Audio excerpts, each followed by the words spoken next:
Hi friends, this is Sunita Shroff from Pune. I'm the owner of my own boutique which I began way back in 1982, which is almost 4 decades ago while I was still at college. Since I am giving a lot of importance to cotton and handcraft, today I am here to show you one of my very loving products which is very close to my heart, and it is something which I am helping out underprivileged women. So these are my godhadis, which are quilts, patchwork quilts, all done by hand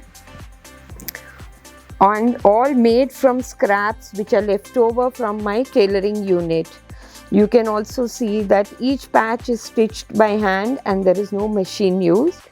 The purpose of this is to utilize my scraps usefully and also provide employment to the underprivileged women. Do DM for your orders and do have a look at my Instagram page. Thank you.